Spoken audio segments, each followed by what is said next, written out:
So what does that actually mean for us?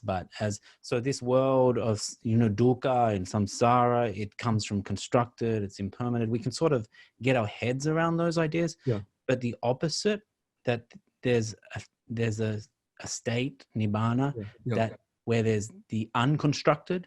What did the Buddha mean when he was talking about that? What's interesting in that chapter on the unconstructed or unconditioned, he always explains what is the unconditioned, and then he says it's the destruction of greed, the destruction of hatred, the destruction of delusion. And this gives rise to a debate within Theravada Buddhist circles between at least two camps. There is one camp that will say that Nibbana is just the destruction of the defilements and then the resultant ending of the process of existence, of repeated existence. And after that, just nothing. Just everything comes to an end. Lights out. Yeah. And then the other camp, and this follows I would call the mainstream Theravada tradition, says that Nibbana itself is an unconditioned reality. It's a dharma, a state, a dimension, a reality, which is not produced through causes and conditions. But the Buddha pinpoints or defines the unconditioned as the destruction of greed, hatred, and delusion, not in a way that's to be taken literally, but in order to show the practical work that has to be done to attain that unconditioned state or dimension, that state of unconditioned liberation. Wow.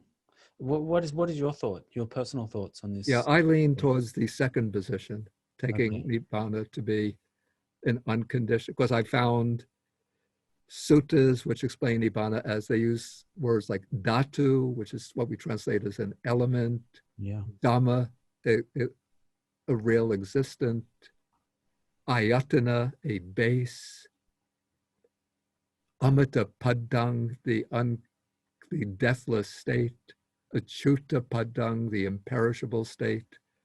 And to me, those kinds of expressions don't make sense if one takes Nibbana just to be the complete annihilation or extinction of everything.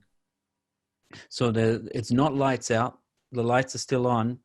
And what's the content of the mind then? Is there no content of the mind, would you say? Well, actually, in this, there's actually two stages in the attainment of Nibbana.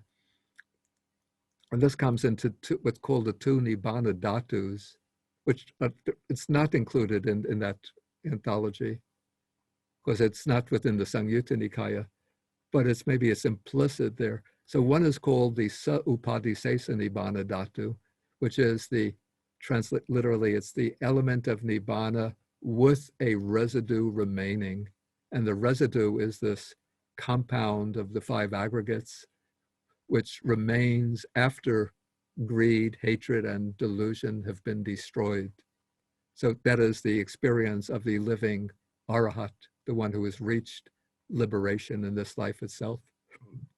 And then the other aspect of the Nibbana attainment is the anupadisesa Nibbana dhatu, the element of Nibbana in which there is no residue remaining. And that is the Nibbana, we have to speak imprecisely here, as entered with the passing away of the liberated person. And here there's like no concepts or measures that are possible. It's said to be appamana, to be immeasurable or inconceivable. Appamana, so immeasurable. And is it like animita? There's no sign, there's no content at this point, but it's not that there's nothing. Is that the point? Yeah. So then it's very hard to talk about these states. Right? Yeah, so maybe that's why the Buddha doesn't talk about them very much. Try to define them in precise, rigorous philosophical terms. Yes, and we probably need not worry about them just yet, right? Yeah.